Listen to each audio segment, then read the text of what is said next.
Welcome back to What Arty Noobs with General Disturbance. This is the 105 leFH18B2, the French Tier 5 premium SPG that we know and love as VP La Pew Pew. You might know as a leFhy or a leaf blower. This one is located on the southwest spawn of Arctic region under the command of ProvoBob. Okay, Bob's in a Tier 5 game with Tier 4 tanks in it. And he's off. Now, where is he going to go? Is he going to go into the trees? Or is he going to stay near the cap area? Well, he's got a 105mm light field howitzer to play with, capable of doing 410 alpha and penetrating 53mm of armor. He's decided to stay near the cap, and that actually gives him an advantage because he's a little closer to the enemy. And of course, if the enemy does get close, they're going to find out the hard way that he's a force to be reckoned with. Okay, he's just setting himself up there, and he's ready to go. Okay, he's looking to the south pass. T-34 is just doing a quick scouting run. Hasn't found anyone yet, but probably will shortly. Now he's got 50 rounds of ammo, 45 rounds of HE, 5 rounds of heat, which is a good combination to actually have. Gives you the effectiveness to take on heavy tanks, plus of course loads of HE if you want to splatter the enemy.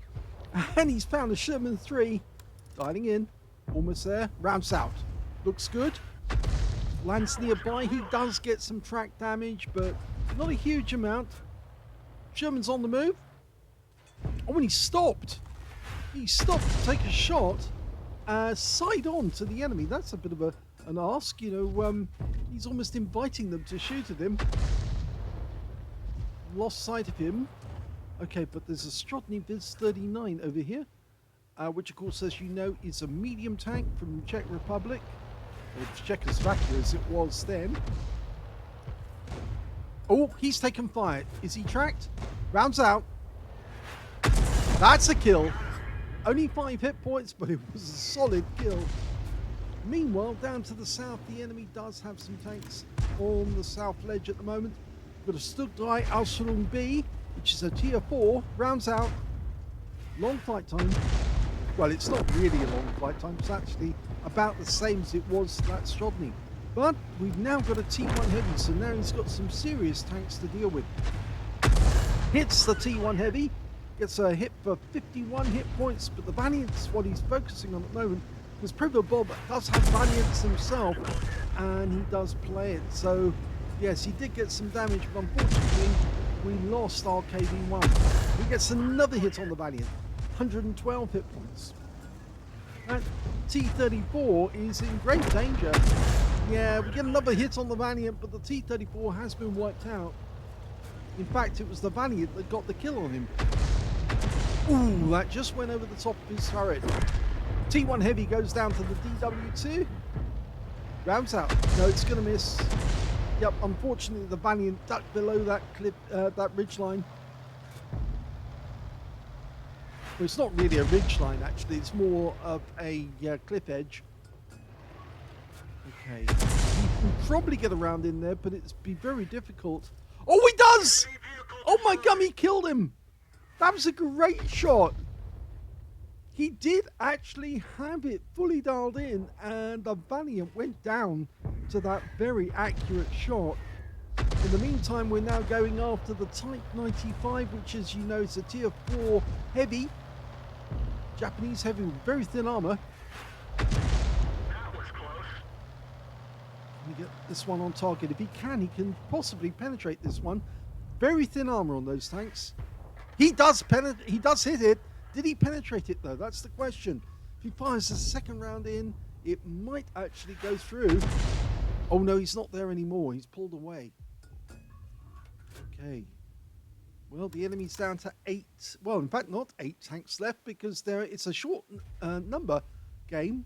There's only 13 tanks either team, and there's only 6 tanks left on the enemy list at the moment. 2 of those tanks are up here. We've got an M10 RBFM, a Chi-He in this area. He's actually having to turn to see if he can get a shot on this one. Fires the round in at the M10. Nope, lands short. He's having to adjust himself to get a shot up there. I think it's almost at maximum range. Hasn't got a flattened reticule, but for some reason he was having difficulty. And I think it may be that the rear end of the Fifi was too high, and it was actually decreasing his maximum range. So he was changing position to increase that range. In fact, he's decided to go out into the open. Now, he didn't penetrate the Type 95 because he's still got quite a bit of his hit points. He's going to try again. Rounds out. A bit too far behind.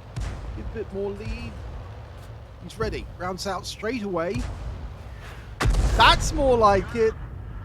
That, I think that might have been a direct hit and pen, but we don't know for certain. But there's only 5 left on the enemy team, but there's only 5 left on our team as well, actually, for that matter. So he's firing blind. He was basing his aim on his minimap. He's trying to work out where the enemy tanks might be. It might be better for him to hold on to his shells for the moment. Yep, there's the M18-1. He's in sight, so he's going to him. Okay, now if he can hit this guy with a direct hit, he'll probably pen. Rounds out. Oh, look at that. It was so accurate. It hit the spot where the M8A1 was sitting precisely before he adjusted and moved a small amount. So he would have wiped out that M8A1, no doubt about it. But this is close. Oh, it's very close. It's an actual on target. Now, can he do it again? Rounds out. If this guy keeps backing up, he's going to be dead. He is dead! Oh my God, a blind kill with a leading shot. The guy just backed into the shell. And now there's only 3 enemies left. Now the enemy team has a VP themselves, who's a very good player, a Chihi and an M8A1. So this is going to be a lot of fun. The enemy VP is so good. He's already got 3 kills. Okay, you can see the Chihi. He's coming up on our Matilda, who's very low on hit points. If that guy just backs off, we might be able to hit that Chihi. Stop your advance. He's doing the right thing. He's telling the guy to pull back. Oh, it didn't work out. The Matilda got wiped out. Now, I suppose the one good thing in our favor is that we do have very, very long view range, 390 meters. But the problem is that the Shihi might come up concealed or might use the terrain to his advantage. But ProvoBob's going to try and go on assault almost to take out that Chihi, because I don't think the Chihi's going to turn around and come in by a different direction. I think he's going to come straight down this road towards our cap area. But if ProvoBob, yes, he is doing that. There he is, and he's very, very close. Oh, he tried a shotgun, it worked. He did get 170 hit points of damage. Going for the next one. And he takes him out with a shotgun, and the enemy Arty is trying to take out ProvoBob. He didn't even bother to go for the aim. He just carried on moving, acted like an assault tank, and took out the enemy. Okay, he's changing direction, which is a wise move. We found the enemy Arty, but the DW2 is going in for the kill. Bob can't shoot because the hill's in the way. Or can he? Well, he might be able to get a shot, actually. He's dialing in, backing up a little to try and get the shot. Unfortunately, we lost the DW2, but that Fifi lost a lot of hit points. And he's out the game! That's a Top Gun. He managed to put the shell in exactly the right place, and he was doing it while he was backing up as well. That means now there's only one enemy left. It's the M8A1. We do have an M8A1 on our team, but I'm wondering if he's AFK because he hasn't moved for a while. In fact, I'm wondering about his condition altogether, because it looks to me like he's dropped off the edge there and fallen onto the... Was there a bunker? It's difficult to see from here. He's on the ledge. And he's not moving. I think he's an AFK. I think when he fell onto the ledge, even though he's full health, I think he just gave up and decided that if he fell off the ledge, that was going to be the end of his game. Yep, he's definitely still there. If he does drop off that edge, he'll lose a lot of hit points because the M18-1, well, it's not a particularly strong vehicle. Of course, the M8A1, otherwise known as the Scott, is based on the M5A1 hull. Okay, well, he's going to go to aim and see if he can hit the M8A1 on the enemy team. It's relatively thin armor, so if he does hit it, he could pen it.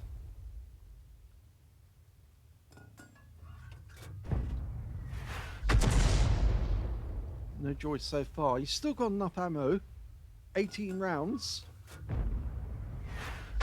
I think he ought to call it a day on blind shots now until he actually sees the enemy. Of course, if he fires a heat round at an M8A1, it'll go straight through that armor, no doubt at all. Like a hot knife cutting through butter, it'll just go, well, just chomp it to pieces. And the M8A1 doesn't have much in the way of hit points. He only has 387. So an HE round would actually wipe him out altogether, but a heat round, which has got 350 alpha, probably wouldn't wipe him out with one shot unless he got a high roll. He's gone to the aim straight away, just in case that M8A1 is waiting for him, and he's driving whilst he's in the aim, because he wants to get a quickly dialed-in shot on the enemy. Remember, he's already taken 3 hits from the enemy, but it's not enough to actually earn him a Stark's medal, or at least I don't think it will. He has got at least 2 kills, because he got 6 in total. And closer and closer, but it doesn't look as if the M8A1 was on that ledge. Kind of makes me think the M8A1 might be at the other end of the map, trying to cap in our cap.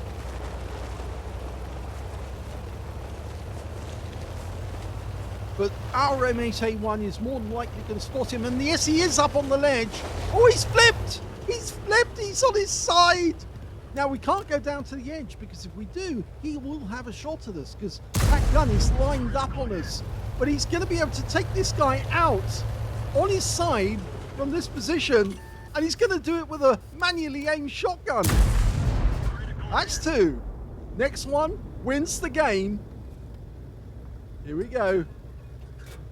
And that's a victory for ProvoBob in the Fifi on Arctic region. Very well done indeed.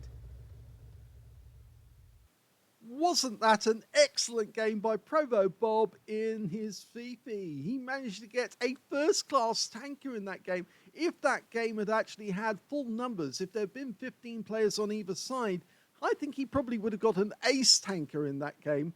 He did get a Bruiser medal for getting at least 5 critical hits. In fact, he got 21 on the enemy. He got the high caliber for dealing the most damage in the game, and he got a top gun for getting at least 6 kills. In fact, he ended up with 7. If there had been a full numbers game, I'm pretty sure he would have come away with a Radley Waters. And his win rate in that game was 6,299, which is super Unicum standard. Let's have a look at team score and see where he was. Well, 2,041 hit points of damage went to ProvoBob. Remember, the player on the other team, Crispy888, the other Fifi, was a Unicum, and he had 2,010 hit points. So, yes, ProvoBob beat a Unicum player, and did very well indeed. When it came to the 3rd highest damage, that goes to the Chihi on the enemy team, the guy that ProvoBob shotgunned at close range, 1,507 hit points to him. When it came to kills, ProvoBob got that one as well. 7 kills to him, 4 kills to the enemy Fifi, 3 kills to the Chihi. And when it came to base XP, yep, he's got that one too. So he's got the top in all 3 columns.